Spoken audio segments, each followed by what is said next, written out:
आइए बच्चों, आज हम क्वेश्चन करने वाले हैं क्वाड्रेटिक इक्वेशन के। क्वाड्रेटिक इक्वेशन के वो वाले क्वेश्चन हम करने वाले हैं जिनमें मॉडुलस इंक्लूडेड होता है।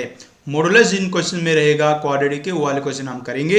ये क्वेश्चन सब जेई मेंस के पीवाईक्यू ही हैं। काफ़ी सारे ऐसे क्वेश्चन जेई में पूछे जाते हैं जिनमें मॉडुलस का यूज होता है।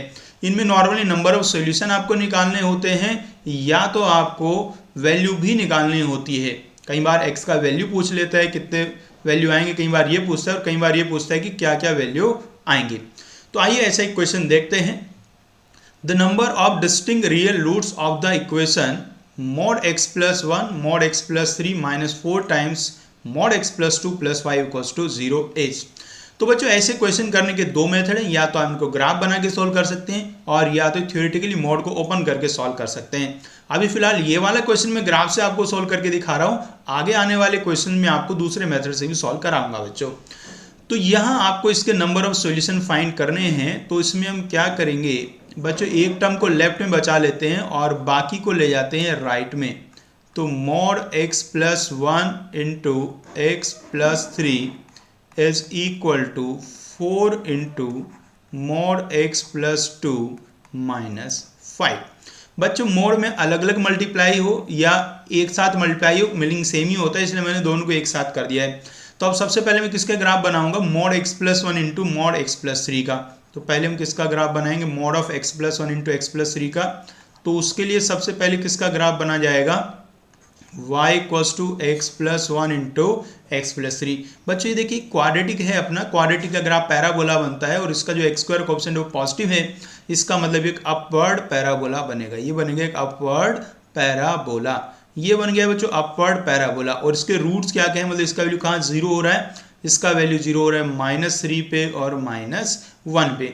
अब मेरे को क्या करना है, मेरे को इसका ना मोड लगाना है। तो मोड लगाने से क्या होगा, जो नेगेटिव वाले वैल्यूज हैं, मतलब जो वैल्यूज एक्स एक्सिस के नीचे हैं, वो मोड लगाने की वजह से एक्स एक्सिस के ऊपर आ जाएंगी। बच्चों हम किसी नेगेटिव वैल्यू का मोड करते हैं तो वो पॉजिटिव हो जाती है, पॉजिटिव वैल्यू का मोड करते हैं तो वो पॉजिटिव ही रहती है। इसलिए जो एक्स एक्सिस के ऊपर वाले ग्राफ है वो तो सेम रहेगा और नीचे वाला ग्राफ एक्स एक्सिस के ऊपर आ जाएगा। तो फाइनल ग्राफ कैसा दिखेगा जी, इस तरीके का ग्राफ अपने को देखने को मिलेगा।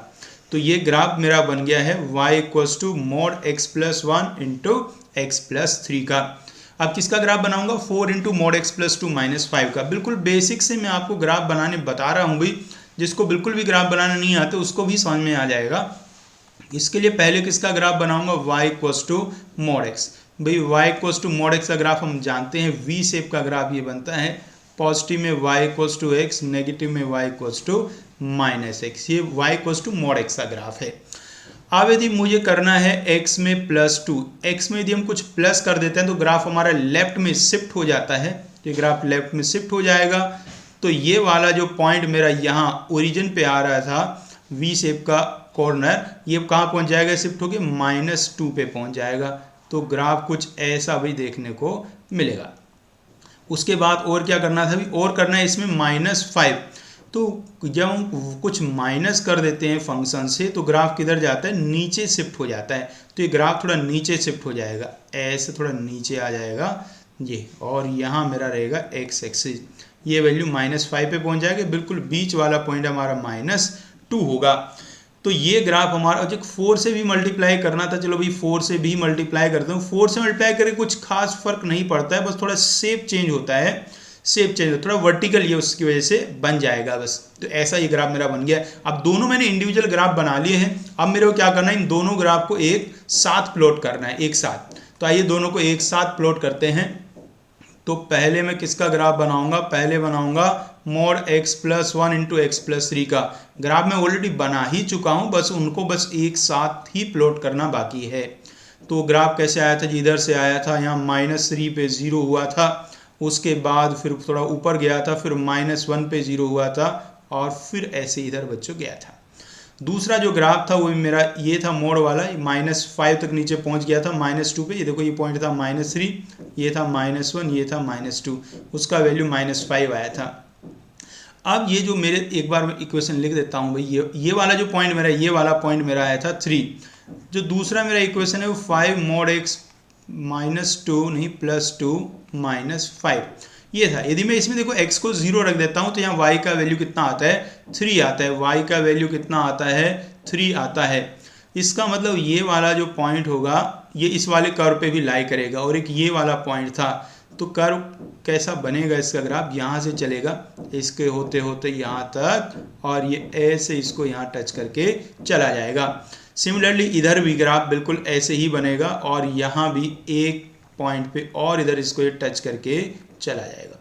तो यहाँ हम देख पा रहे होंगे, तो हमारे जो दोनों कर्व बने हैं उनमें कितने कॉमन पॉइंट आए, 2 कॉमन पॉइंट आए। एक तो x=0 वाले है, और एक इधर एक ये पॉइंट होने वाला है, ये शायद -4 होगा। तो ये 2 पॉइंट कॉमन आगे हैं, और जितने कॉमन पॉइंट्स आते हैं दोनों कर्व में वही होते हैं उनके रियल सॉल्यूशन या रियल रूट्स। तो इसके रियल रूट्स कितने आगे बच्चों, इसके 2 रियल रूट आगे हैं। तो हमने ग्राफ बनाया और ग्राफ में देखा कितने कॉमन पॉइंट है, जितने कॉमन पॉइंट है उतने ही होंगे इसके सॉल्यूशन बच्चों।